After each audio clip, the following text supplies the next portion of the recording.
director at Ag Hub India and also co-chair for TF6, chair for TF6. And the chair for this session is Urvashi Aneja, who is founding director, Digital Futures Lab India. So over to you.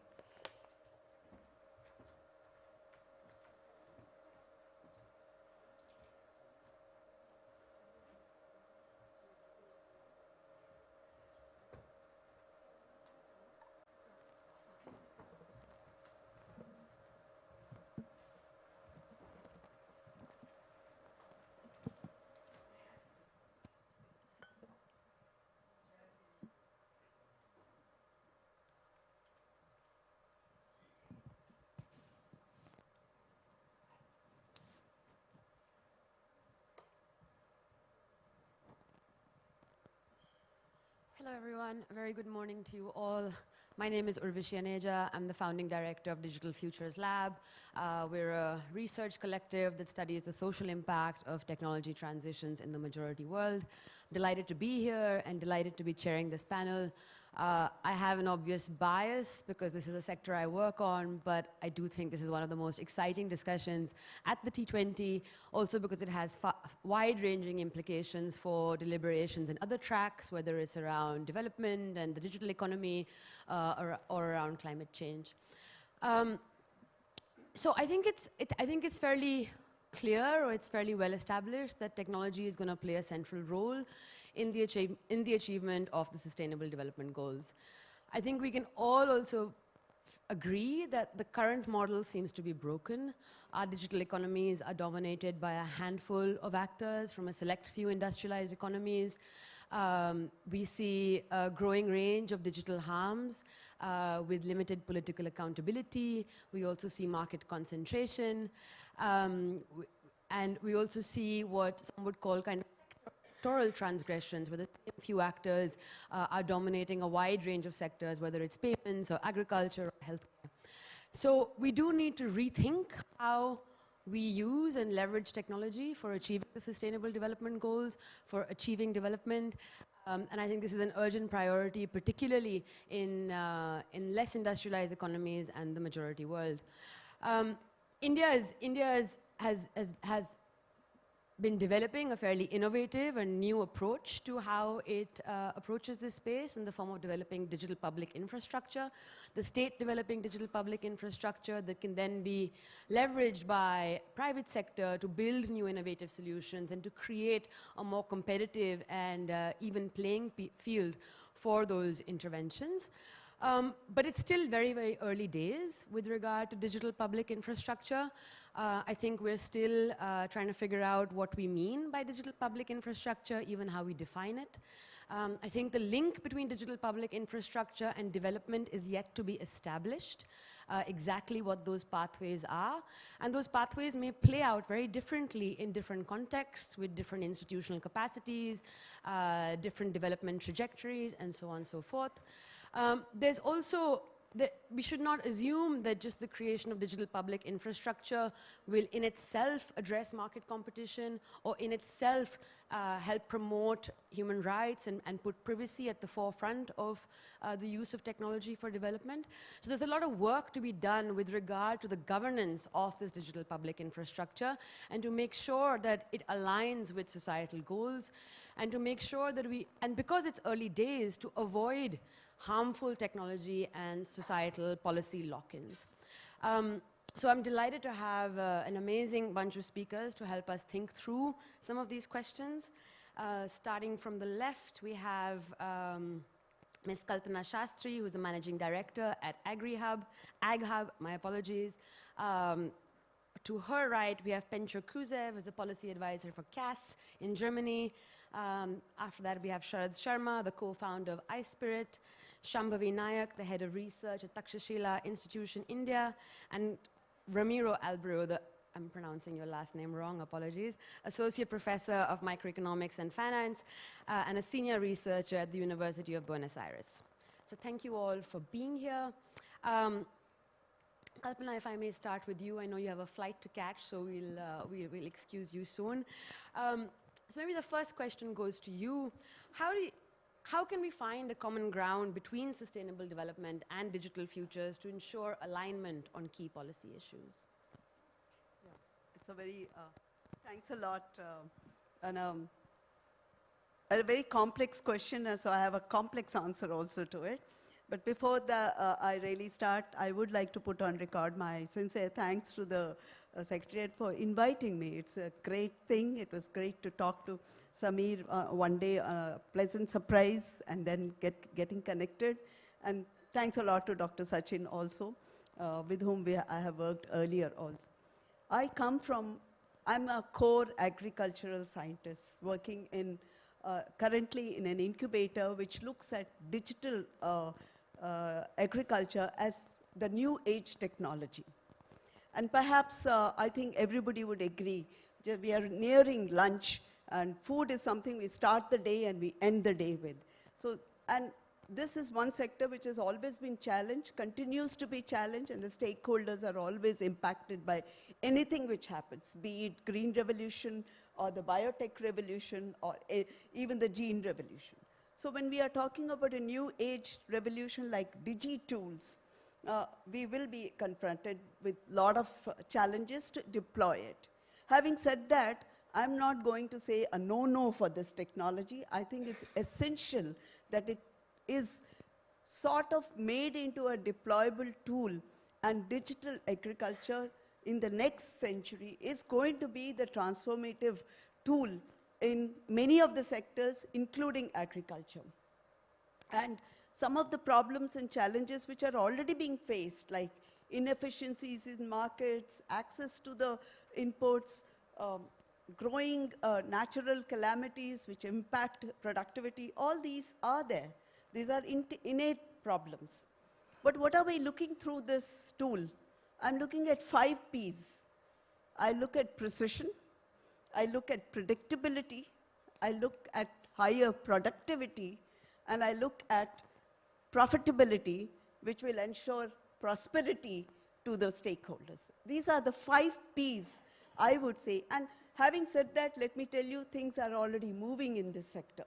We have several startups, beautiful ideas from the youth coming up with lot, and of course industry, even digi-based industry, which are having a lot of interest to come into this sector.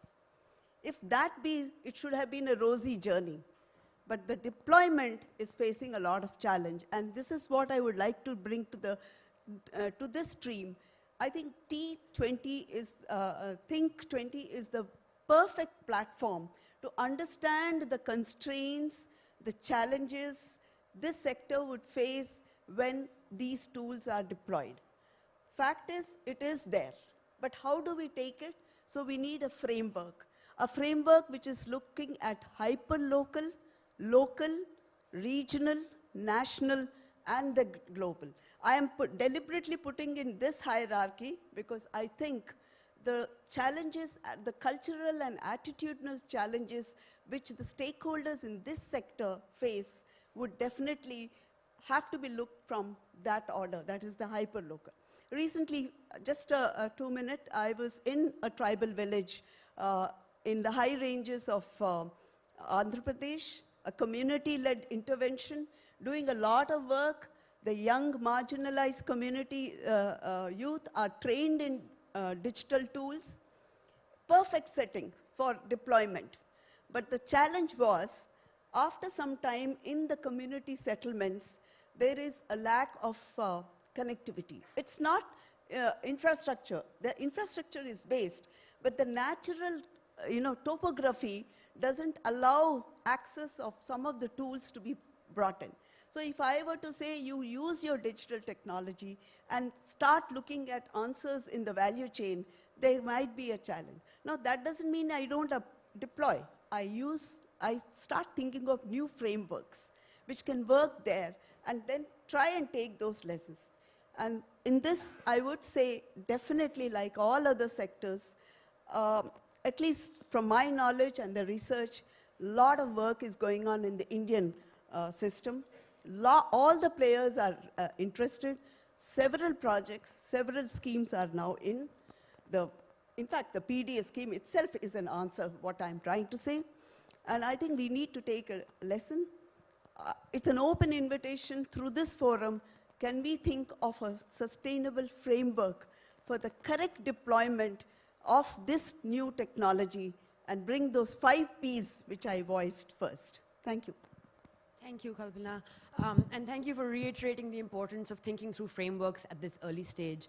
Sharad, maybe I can come to you next. You've been at the kind of forefront of India's experiments with digital public infrastructure.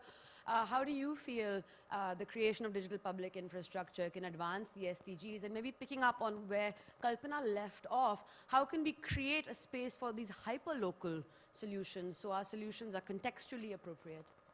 Yeah, so first of all, I would say public infrastructure is exceedingly important. We are, in a way, in the 3rd generation of that public infrastructure. Back in time, public infrastructure meant ports, roads, you know, and airports and stuff like that.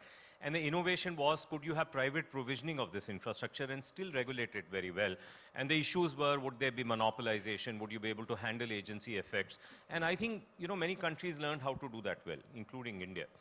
The 2nd generation of public infrastructure that came and became very significant is mobile technology, 25 years ago. Today, you cannot govern in a society without mobile phones.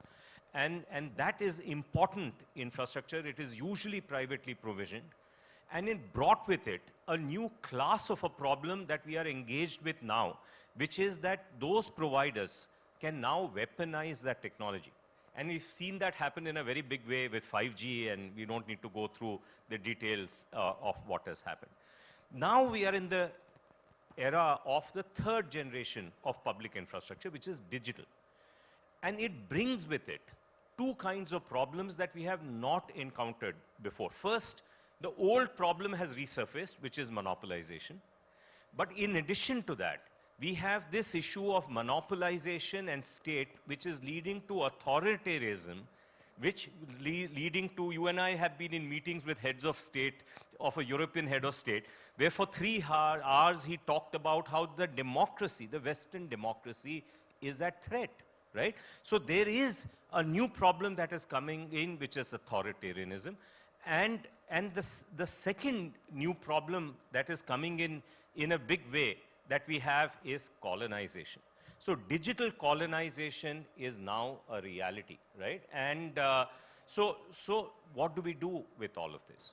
We have to therefore invent new ways of thinking about this class of public infrastructure. Now, what has happened in India is significant. Why is it significant? Is because it has given us 3 insights, and I'll quickly place all the 3 insights in front of you, because those insights, I think, have global ramifications. The first insight is that we must crystallize what is that digital infrastructure. And the simplest definition of that is that it mediates the flow of people, the flow of money, and flow of information in society.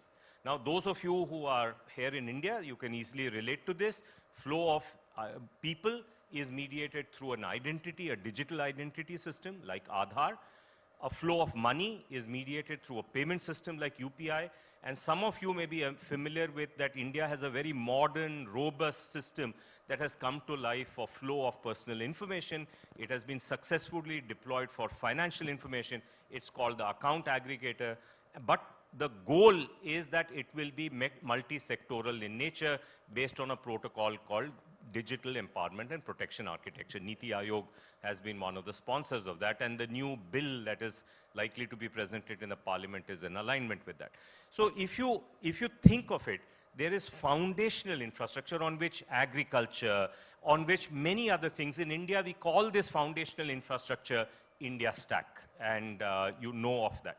So first is this insight as to what is foundational and what will build on it. Because if you don't get the foundations right and you succumb to one of those 3 ills, monopolization, authoritarianism, and colonization in the foundational infrastructure, nothing much is going to happen after that, right? So first is know where the foundation is. The second part is that if you want to get this foundational infrastructure right, it has to be a partnership. It has to be a jugalbandi. A jugalbandi is this Indian partnership like you have in jazz, it has to be a partnership between public technology and public policy. Because the only way to regulate digital infrastructure effectively is through something called techno-legal regulation. Think of it as a potter's wheel, where you have to put both your hands to make some good item, make a pot on the potter's wheel. With one hand, you can't do it. In the past, you could do it only with policy. Now you need public technology and public policy acting together to be able to regulate public infrastructure of the digital kind. And the third big insight that has come is that public technology must follow some principles. And there are two principles that have become evident to us in India, and they are not new to India, although one of them has been practiced at a scale never seen before. One is that it must have open APIs, open protocols. This is not new to us. Internet is founded on this principle. But the West fell into a trap thinking open protocols give you open networks, give you open ecosystems. And that happened because, AOL and Yahoo, the Yahoo won, and they said open networks is an emergent phenomena of open protocols. We learned in 2015, 2014, because of free basics, a Western attempt to compromise our net neutrality, that this is not the case. And therefore, there are experiments taking place in India to build open systems of a kind that have never been built before. It is for credit, open credit enablement network. It is for health, open health services network. It is for commerce, open network for digital commerce. So this open network has a significance. We may not have time to go through it today, but that is important. So we have three major insights that have emerged, which have consequences for the rest of the world. And Sharad, what we are learning, and I'll finish with this, what we are learning is that if we are able to incorporate these, then we can deal with these new ills that are associated with digital infrastructure. And if there's time, I'll come back to more points later. Thank you so much. Thanks, Sharad. I think, Sharad, you and I have had many times a back and forth about what openness should be a feature of. And I think we need to be cautious that openness is not something that we only think of in terms of technical standards, but is also a feature of our governance systems for digital public infrastructure. Shambhavi, maybe I can bring you in here on this point. How do you see the link between digital public infrastructure and the SDGs? And if you could perhaps share some thoughts on how these infrastructures should be governed so as to promote public interest. Thank you, and thank you for the organizers for inviting me. I actually want to do the flip side of what Sharad just talked about and go through this, the public policy angle. I'm a policy analyst. So yes, digital public infrastructure is going to be key because obviously it bridges gaps, it improves access, but the most exciting thing for me is that when you're thinking about building public infrastructure, there has to be clarity of thought of the outcome. So we are now reframing SDGs to what is actionable, what outcome can be achieved, and then we are going to try and build a public digital infrastructure on it. So that simplified government action by itself, I think, can help us achieve quite a lot more. What I do think will happen is there are two forms of government actions, right? There's service delivery itself. So if you look at vaccinations, we had COVID and we delivered vaccines through it. We could track end to end, which was great. But we can also use digital infrastructure then to engage on topics like vaccine hesitancy, disinformation about vaccines, etc. So there are various avenues in which digital public infrastructure can play a role in achieving SDGs. I do want to add a policy principle to Sharad's technical principles that I think are going to be key. One is that obviously implementation has to be equitable. That public welfare has to be at the core of the thinking of digital public infrastructure. So just as we are thinking of open sources, we are thinking privacy by design, we are thinking equity by design, etc. Public welfare has to be the core. Implementation has to be equitable, and there has to be some sort of purpose limitation, because otherwise, if you think of SDGs, they are so broad, you can actually encompass everything in it, which means digital infrastructure can actually go beyond its remit very, very easily. And that's, I also think, where the authoritarianism argument can creep in. So purpose limitation is going to be key. I think built on these principles, the SDGs might, so public digital infrastructure might actually be able to tackle SDGs. We do the minimum incremental things, trial, error, and then go back and see if something else is required. I think a key for success is going to be digital literacy. So if there are not enough programs for digital literacy, we will not have an equitable system for public digital infrastructure's adoption. So I think the key to all of this is to be trust in the system. And I think built on these principles, there can be trust, and there hopefully will be adoption for this. Thank you. Thanks, Shambhavi. I'm so glad that you raised the issue of trust, because I think so much of this does come down to the question of trust, but also the point that you're raising around skills, right? Around capacity, not just amongst population, but also if digital public infrastructure is to create or to facilitate a broader community of innovators, we also need to have that capacity in place for that to happen, so that it doesn't result in the same kind of market capture that we've seen over the past decade. I think the risk, obviously, is that, we reproduce that same kind of techno-solutionism, and we must learn from that to ensure that we don't go down that route again. The Indian experience is pretty unique. I don't think it's the same experience in other parts of the country, in other parts of the world. What digital public infrastructure means, how it might play out, is likely to differ across other countries. So Ramiro, maybe bring you in here. What, from your experience in Argentina, do you feel is the link between these two? And do you have a different understanding of digital public infrastructure or some of the principles that Sharad and Shambhavi discussed? No, first, I agree with the general overview of these topics. I think that we need to take a broader perspective on what is going on with digital technologies. I believe that we are going through like a second great transformation, right? The first one, we moved from rural areas to urban areas or cities, and now we are all moving to the digital space, to a world made of bits. And behind this revolution, there are, I believe, two main trends. One is the datafication of everything, things, humans, animals, whatever. And the second, this new decision-making behavior, based on the data, the algorithms, and so on. Now, when you look at this new system, you can see in agriculture, in manufacturing, in many sectors that we are going through a revolution. So thinking about SDGs and thinking about these technologies, you can link a lot of potential for achieving progress in sustainable development goals. I'm thinking about, for example, quality of education through e-learning, reducing poverty through data-driven policies, expanding the provision of health services, and so on. So in many of the SDGs issues, we know that technology can be a powerful source of change, of acceleration of progress.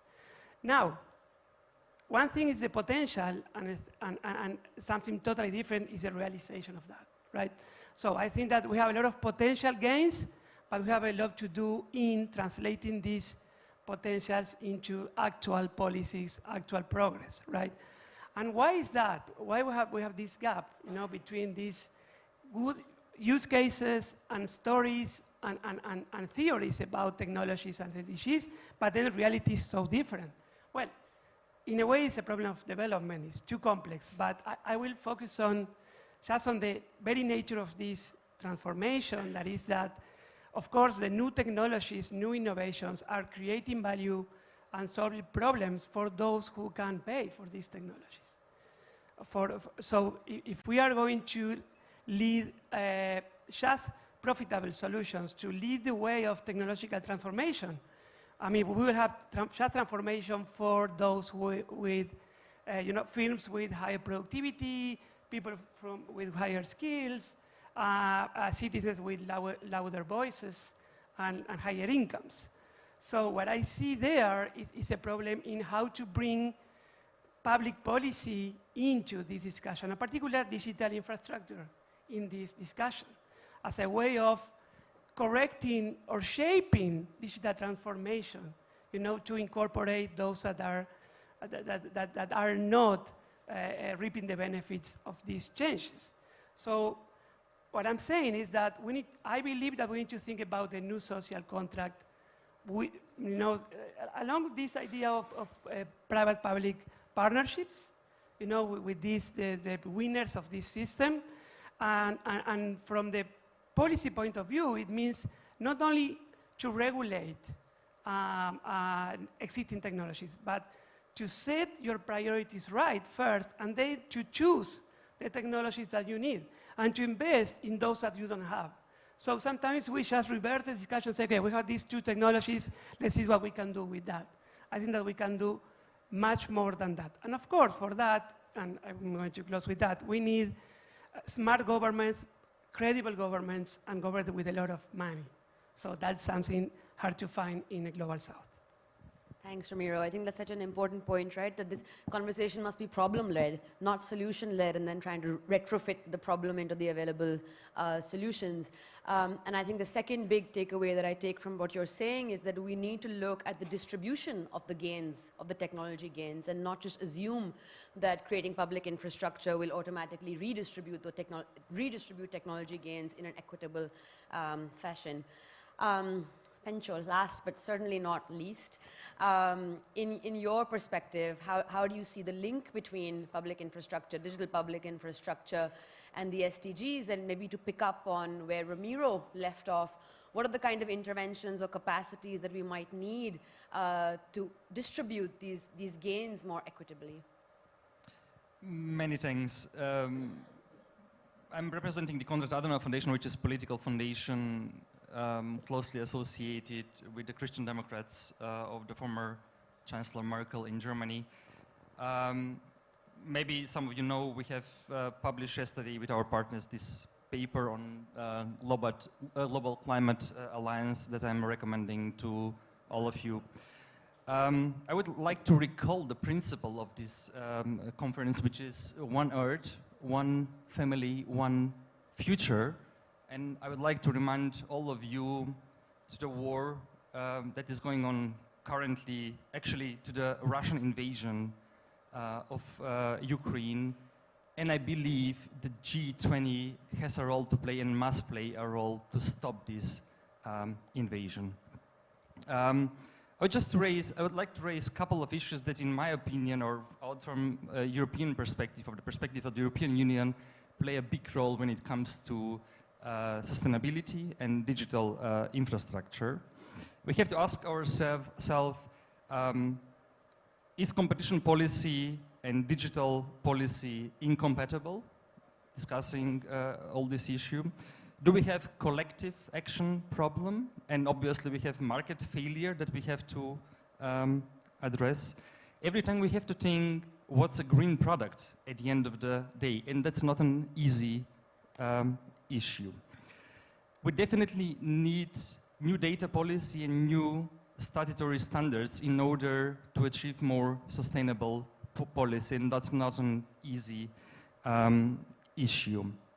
So every time we have to ask, do we need a coordinated action? And we have to keep in mind the whole value chain. We have to address the issues of phase out of many products, and therefore we need information sharing. And in this area, I see a kind of conflict between the competition policy and data policy in general. By definition, sustainability means price increase. So we have to ask ourselves, what are we ready to pay? In the context of G20, I believe open data must play a bigger role. Our European experience is that we have learned some lessons, not only we in Europe, but also in Australia and elsewhere, Japan, when it comes to big tech regulation. We have some phenomenon like market tipping. We have done a couple of important cases in the last couple of years, just to mention the Amazon case, the Google Shopping, or the Android case. We are experiencing many dependencies in the digital sphere that are also affecting the issue of sustainability. I would like to reflect on some of the issues that Sharad mentioned, and of the third generation of public infrastructure. He said that we are experiencing some old problems with monopolies. I don't believe that we have solved the problems that we have with monopolies, and I don't believe that only Western democracies are affected. So keep in mind that we have a real problem when it comes to the big tech.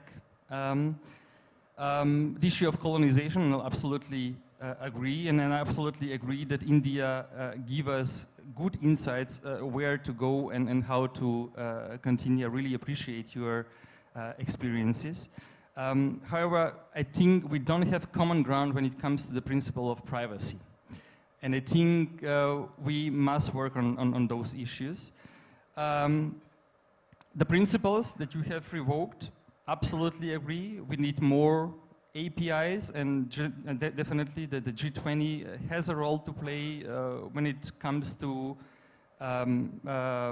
achieving more common ground in this area. But if we have more commitments on open APIs, then let's have also commitment on more open data. Finally, at the end of the day, in order to achieve the SDGs, we need evidence-based policy. And for those purposes, we need more proactive action, we need more open data and more transparency. It means more freedom of information. Those would be the couple of remarks that I would like to raise. Many thanks. Thank you, Pencho. We have about 15 minutes left, and I'm going to come to the audience for Q&A in about 2 minutes, so please just keep your questions ready. Yeah, keep your questions ready. We'll come back to you in 2 minutes.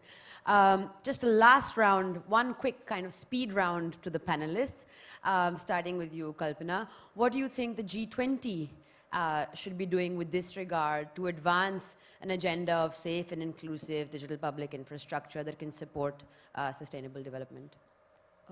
I think through the G20, we really need to look at a policy which is, already we have aired on data privacy and data issues. Data access, especially in terms of agri and food nutrition in all the countries in the South, they are all systems which have been driven in the public sector. So you're sitting on huge data sets over the centuries, I mean not centuries, over the decades. Now these data are useful, but probably most of the data users are finding it difficult to use those data because they are inappropriate data sets.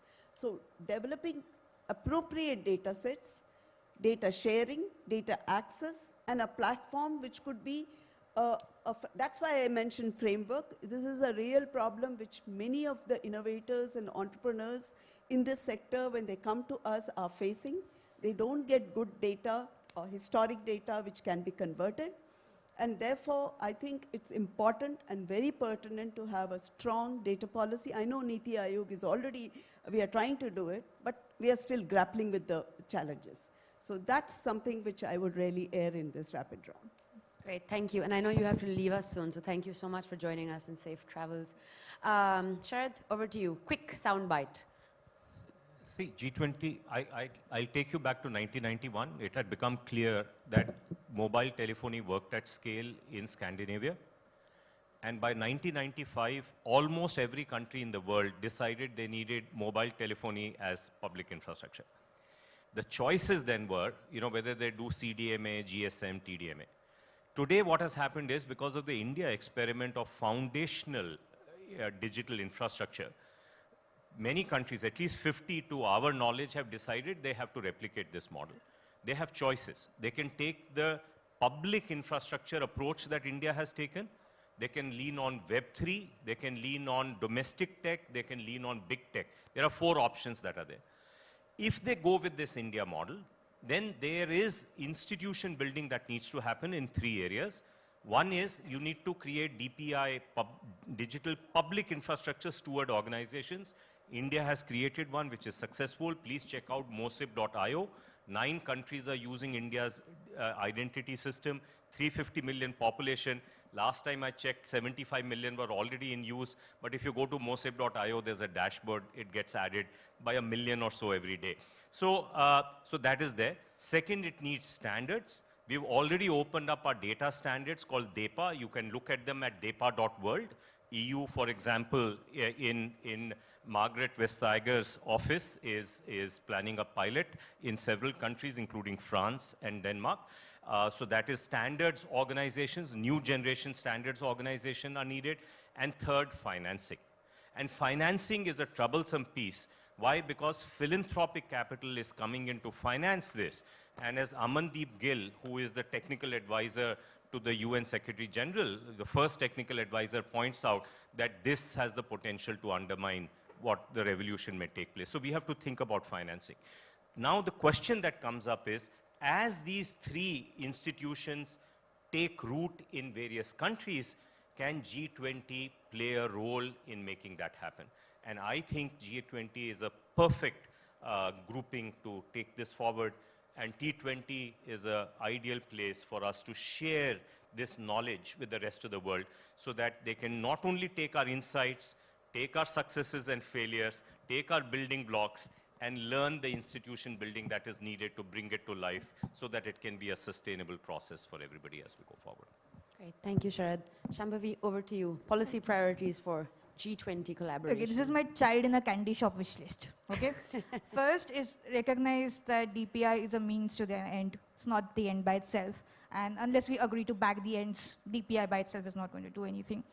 Second, like Sharad pointed out, open standards and perhaps a first OSS pledge for all public infrastructure, create the minimal building blocks for anybody to use. And third is a digital literacy program, agree on some standards for a common digital literacy program so that the interoperability actually becomes a reality. That sounds like a great candy store, one I'd want to visit. Ramiro, over to you. Well, I will just contribute to the previous comments. I think that, of course, regarding technology transfer, regarding skills development, regarding global regulations, we need the G20. But particularly, I mean, these all are important, but this is a unique fora for peer learning and for a balanced discussion and for the Global South voices to be heard. So in this particular issue, I think that here we can make a difference. For example, in this topic that is new, that we are learning as we are experiencing in policies, such as digital infrastructure, we need to learn from each other. So I believe that the G20 in this sense is a unique fora for making progress on this. That's great. I think just framing it as an opportunity for peer learning is a great way to think about it. Pencho, priorities for G20? Yes, one Earth, one family, one future, stop the invasion, and then let's focus on substantial issues like sustainability, really. Yeah, as I said, we have a real problem with the monopolies in the world, with the digital monopolies. You don't need additional studies. We have enough experiences in many parts of the world. So please take the problems that we have with the big tech seriously, because it affects not only the economy, but the whole society. We're not talking that only small and medium enterprises are affected, but the whole society, the whole democratic process are affected. So therefore, we need really a common approach when it comes to gatekeeper regulation in the world. Maybe we can not dream of open by default when it comes to open data, but let's define at least some high-value data sets where we make no compromise. Public money, public code, and I think G20 has a role to play.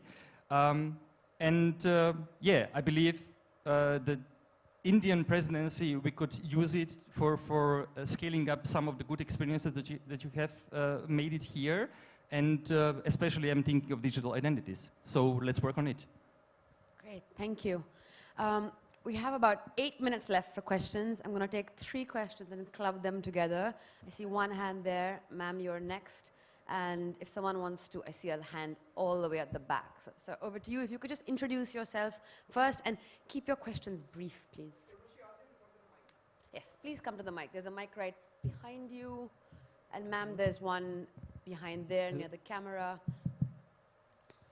Your Excellency, it is an honor and privilege for me to participate in this August gathering. I am Falguni Sundaram Biswal. I work as a young professional for India in international organization and member of Mediterranean Youth Task Force under FAO. So my question is, just think and answer it. What types of new opportunities bring digitalization to diverse sectors such as health, agriculture, education, trade, etc.? And how does digital can create new opportunities to overcome inequalities, promote sustainability, and create new pathways for empowering all members of society. I'm not talking about India, Germany, or other countries. I'm talking about G20s. Thank Great. you. Thank you. Ma'am, over to you. Yes, I'm Ashima Goyal from IGIDR. My question is to Sharad. You know, we are talking about public infrastructure, digital public infrastructure as an answer to monopolization. But two questions. What is going to sustain energy and innovation? Because our history of public infrastructure or public organizations is that seems to decline over time. And the second is, what is going to prevent public monopoly, this fear of the big brother and that the government knows everything? So what are the guardrails that need to be in place? Thank you. Thank you, ma'am. I think, Rajat, you had a question. You can use the mic. Thanks, Urvashi. My name is Rajat Kathuria. I'm from Shivnadar University. I had a sort of conceptual question on monopolies as well. You know, the history of monopolies since the early part of last century shows us there's no monopoly which is benign. All monopolies are abusive. That's, I think, a given. I don't think there's a benign, whether it's market-driven or whether it's by license given by the government, they all end up being very, very abusive. But the kind of framing of the vocabulary in digital monopoly seems to be that a transgression has already been committed. So when a digital monopoly buys out, and there's conglomerization in what the Digital Markets Act in Europe calls it, but this vocabulary is a little troubling. When a digital firm acquires something, you call it a transgression. So I feel it's already pre-decided. And therefore, I think the ex post, it should be left, I wanted to get your views, the panel's views on this. Where is this term coming from? Understood that they are abusive, but aren't we pre-deciding something that has not yet been committed? Thanks, Rajat. No small question there. We have time for one last question. Ma'am, over to you. So thank you, Anatoni from Brazil. Some countries, in my own country in Brazil, we have seen the damage that some fake news can invade politics and democracy. So I wonder what would be your recommendations for G20 to ensure that fake news and democracies, the fake news will be somehow damped so that democracy can prevail. Thank you. Big, complex questions for all of you. I don't envy your being a panelist. Ramiro, do you want to take the first one? Yes, I think that digital technologies are what we call general purpose technologies. So the potential for changing products and processes in the private sector is huge.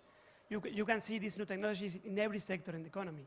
So I believe that the potential is really huge. Now, regarding inequality trends, I think that the outcome is uncertain, but it's not predetermined. It's policy intensive, right? So you can have a lot of discussions on inequality in algorithms, but also you can find a lot of examples of more equality thanks to this new decision making.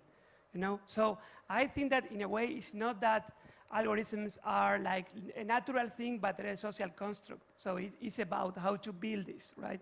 So it's up to us in a way. Thanks, Ramiro. Sharad, I think you have a round of applause. I'll take two questions, one that you asked and the one about antitrust, which Rajat asked. See, we know antitrust has not worked. But, monopolization is a recurrent phenomena. You got to upgrade your thinking about it. And Ms. Lina Khan, a 31-year-old who was appointed as a chair of FTC, and Margaret Vestager in Europe are reimagining this. And this is happening in two dimensions. One is that you define harms differently than were defined, when you're dealing with physical infrastructure. And that is now well understood. And the second one, which we don't have time to go into detail, is the one that I'm bringing out, is the notion of techno-legal regulation, that if we have to regulate individuals, we got to bring both public tech and public policy to act together. So that there is a revolution. I define that revolution like, physics went from Newtonian physics to Einstein physics. It's a similar revolution that is taking place in how to regulate potential monopoly is much better. The second question which you asked is, I think, very, very important, because we have to navigate in digital infrastructure two dangerous things.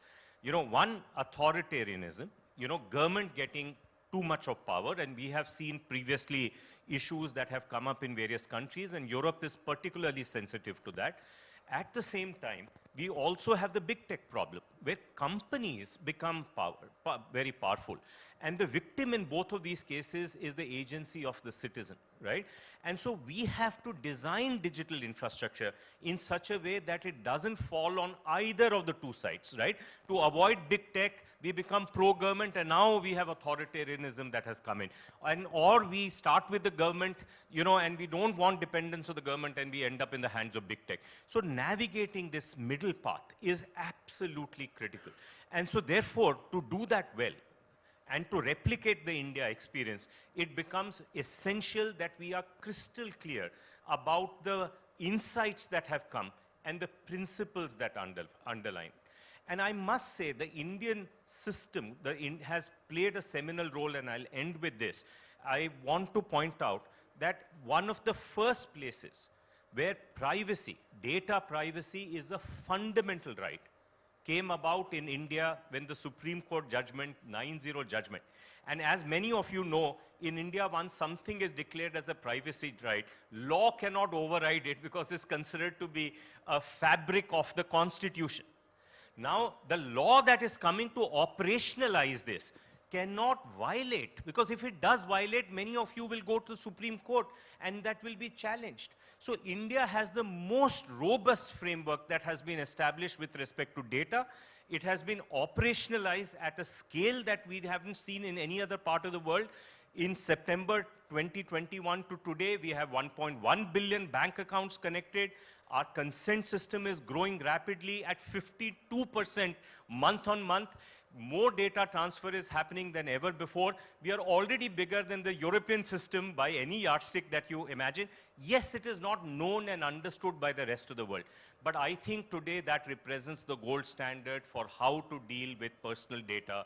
And we must therefore share our thinking with the rest of the world so that there is knowledge, understanding, and replication.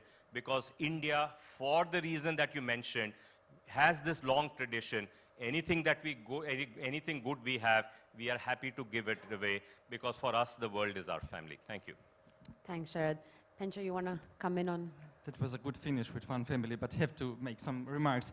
I have a kind of different definition when it comes to public infrastructure, but I adhere to the Indian definition because I really appreciate your presidency, and we have to accept it the way you interpret public infrastructure. I don't believe that public infrastructure is going to prevent monopolies, because despite your successful infrastructure, you still have the problems with the big tech, you still have the problems with Amazon store, you have the problems with the app stores, you have the problem with social media, as we have. When it comes to fake news, Brazil, it's not only Brazil, thinking of USA, Cambridge Analytica, think of the Balkans and many, many other areas in the world. The answer that we have, there are two basically landmark legislation currently in the world.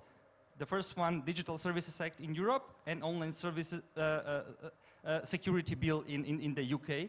And the answer is content moderation, just shortly. And that's not a perfect law. What matters is the enforcement, and we're going to see how we are going to enforce it in the future. But still, we have some major work done in the past, and you can simply replicate it in the framework of the G20. That would be my last remark. And thanks, Pencho. Shambhavi, last words are yours. Thanks. So I think just on the first question, application-wise, I think there's a lot to be done where there are multiple stakeholders. So health, I think the first example that comes to my head is, till now we have kind of partitioned health and healthcare applications, but digital public infrastructure gives us to put that all under one bucket and look at a person from birth to death, rather than saying that, okay, nutrition is important now, healthcare is going to be important now. And just on the fake news thing, I think moderation is extremely difficult. I come from the health sciences, so I'm sorry, I don't really understand IT and tech so well. But I think fake news moderation is going to be extremely difficult, because balancing that with freedom of expression is going to be a continual problem, which is why I think, again, digital literacy programs, which help people navigate life on the internet, is going to be very critical for democracies to survive. Great, thank you.